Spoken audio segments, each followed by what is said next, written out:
Silent Night is one of the world's most loved Christmas carols, but it might never have been written without the help of a family of church mice.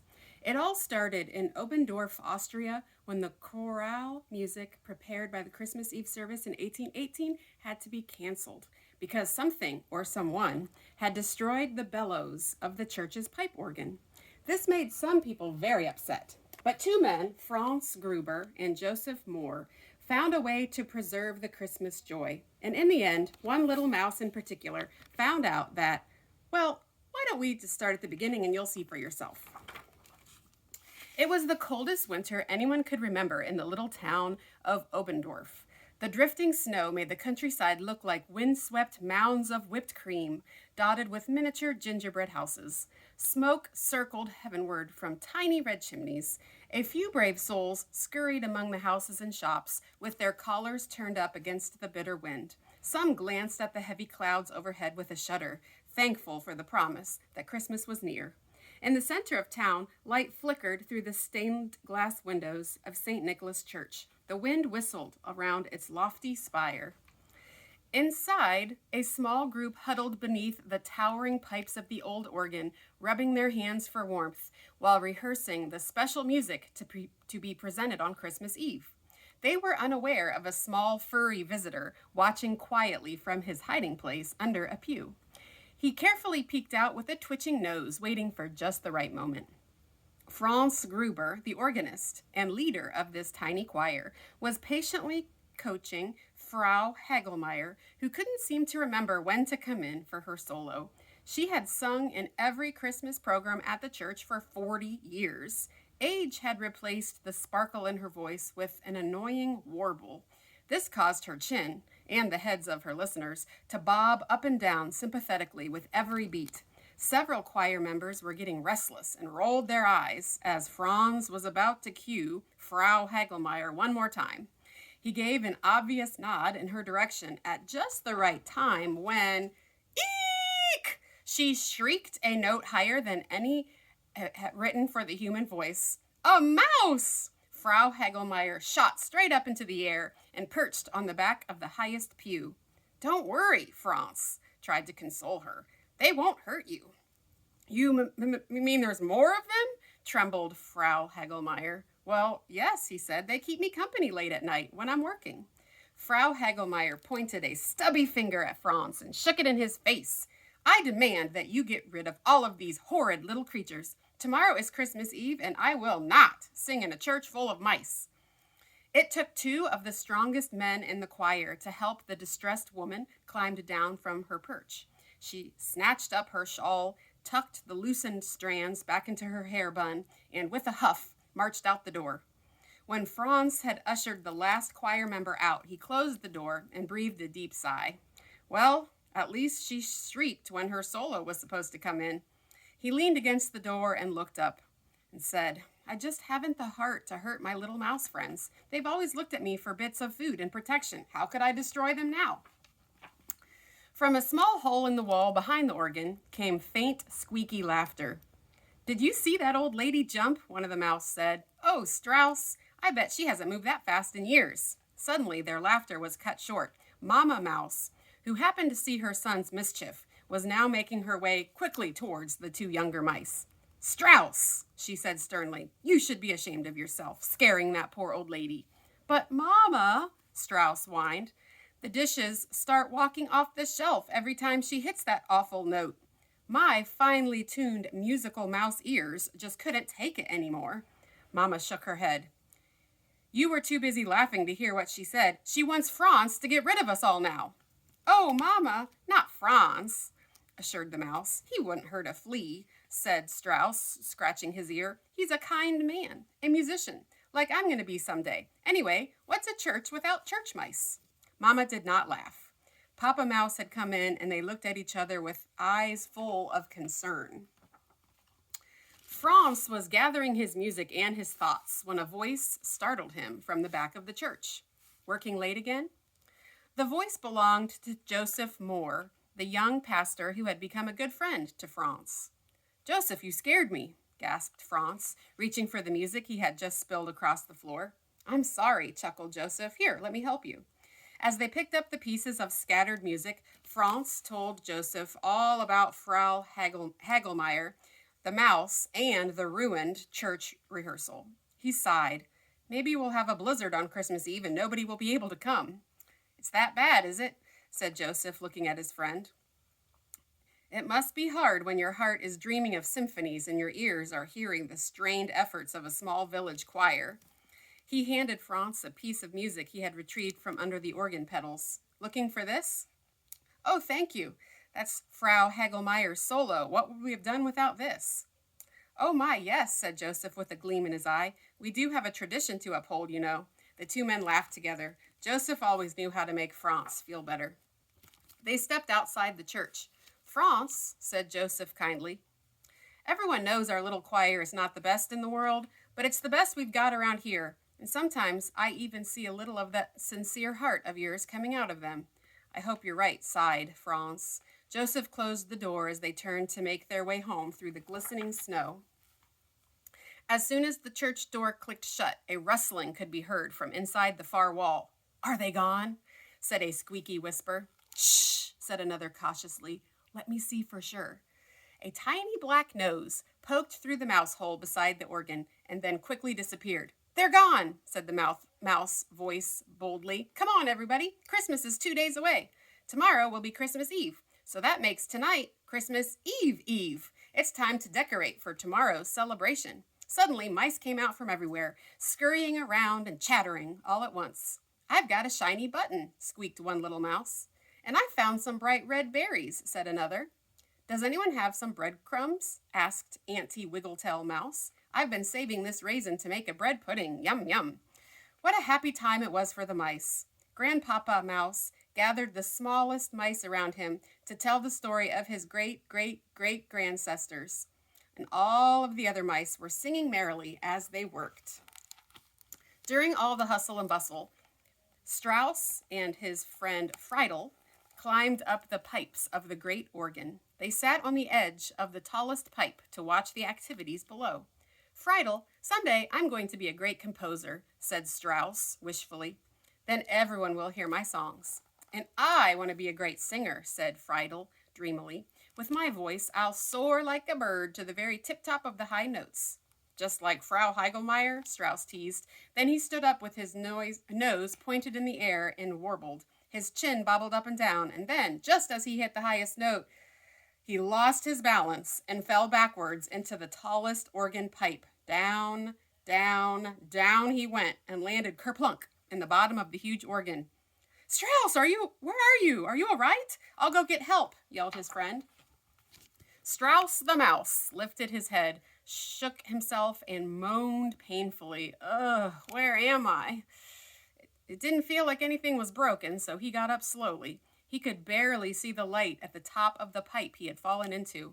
I've got to find another way out of here. It's too far to climb back up. For a long time, Strauss groped through the darkness inside the organ, winding through the maze of pipes and levers. There seemed to be no way out, and he was beginning to feel very weak. Frightened and discouraged, he put his head down and started to cry. I'm really lost. What if I'm stuck in here forever? Strauss sat there in the dark silence for a minute, or was it an hour? Wait, was his mind playing tricks on him? Or could that really be his friend Friedel and some of the other mice calling to him? He felt around and realized he was inside the leather accordion-like bellows at the back of the organ. He called out loudly as he could, Here I am, can you hear me? Hold on, Strauss, came the other's reply. Outside the organ, Papa Mouse looked around the situation and decided, we'll have to chew through the leather to get him out. The mice began working on the thick leather with their sharp teeth. Finally, Strauss Mouse was free. Mama Mouse hugged her son tightly. Honestly, Strauss, she said, relieved, the trouble you get into. Poor Grandpapa has probably ruined his new false teeth, chewing through those bellows. I'm sorry, Mama, said Strauss. He began to sob. Look at the organ, it's ruined.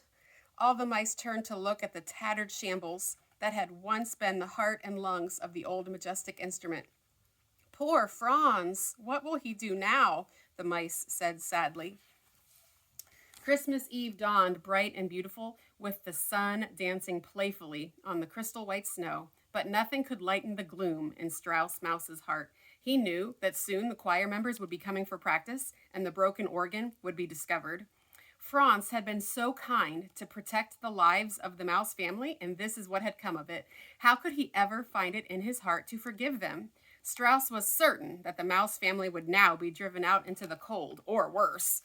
He sighed tearfully. It's all my fault. Joseph was shoveling coal into the pot-bellied stove when Franz was arranging his music on the organ.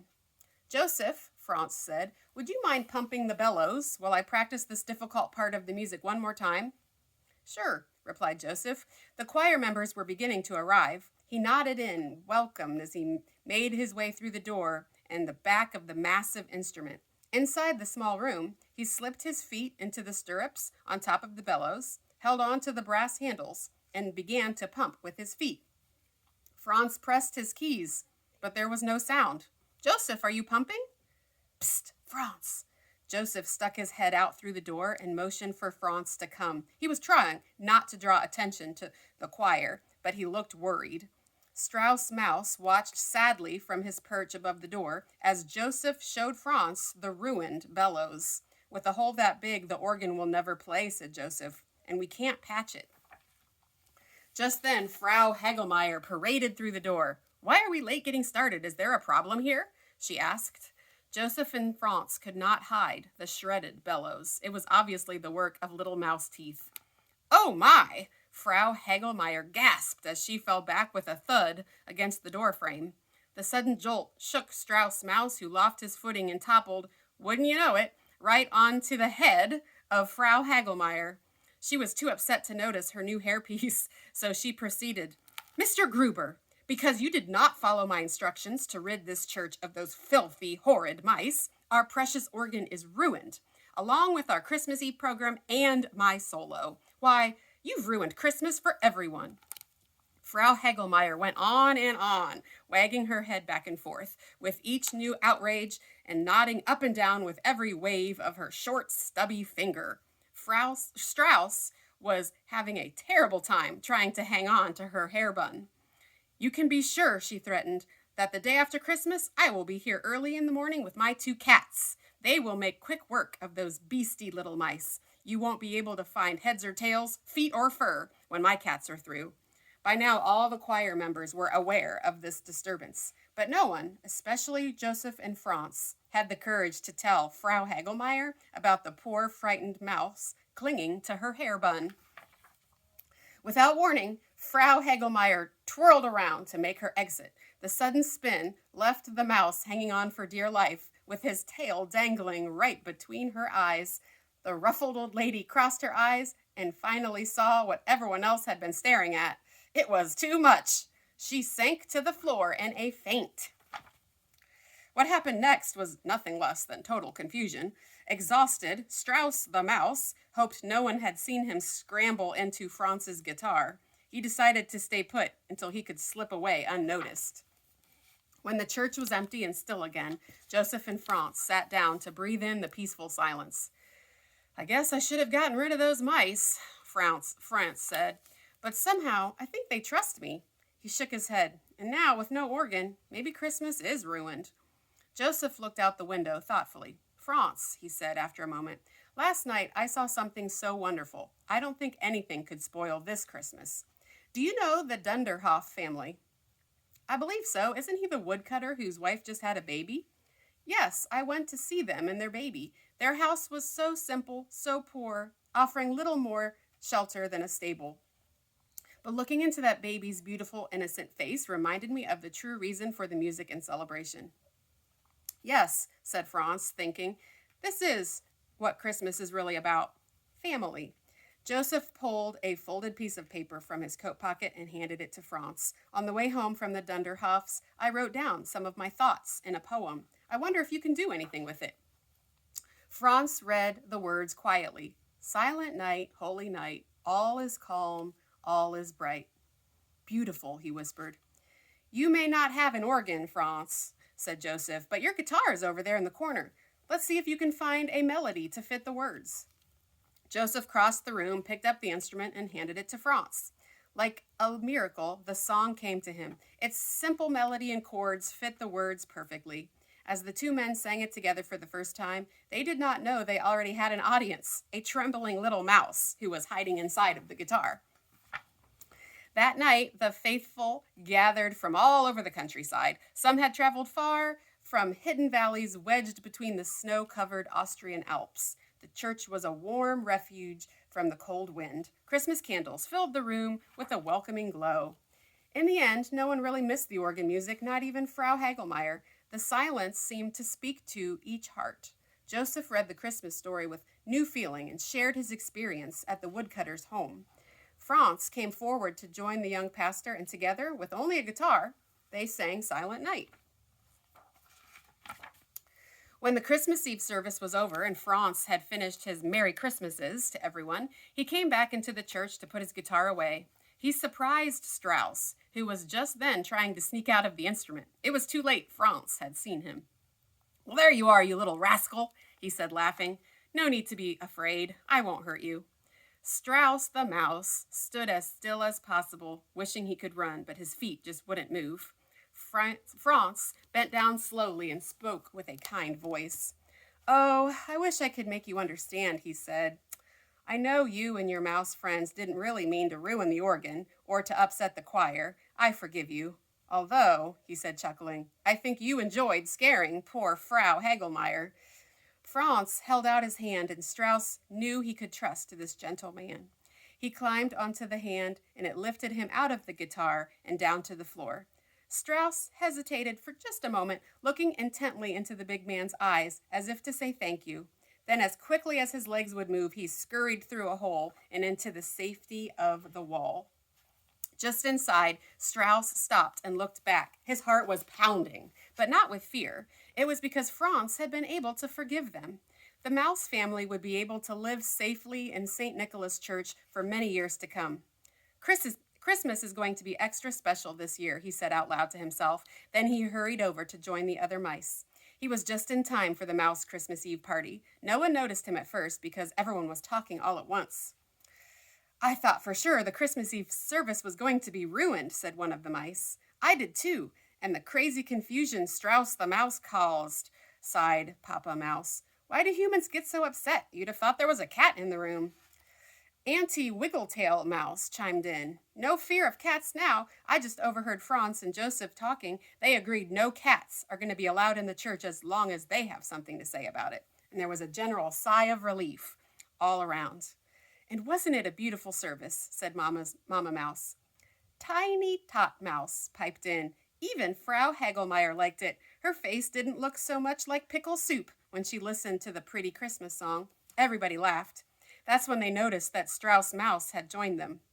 Mama Mouse shook her head and sighed. "Oh, Strauss, what will become of you?"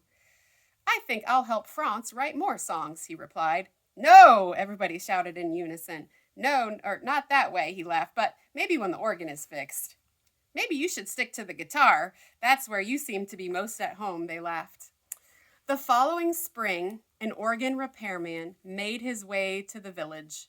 He had already heard about the organless Christmas Eve service and asked Franz for a copy of the carol everyone was talking about. Franz gave him a copy with one thing missing, the writers' names. Before long, it was being performed all over Europe. It became very popular all over the German-speaking countries of Europe and in Russia, and eventually even across the ocean in America. For a long time, it was thought to be an anonymous folk song. But 36 years later, a government investigation discovered its true origin, or at least part of it.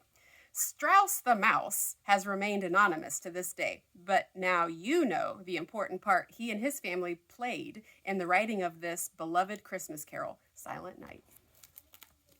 The end.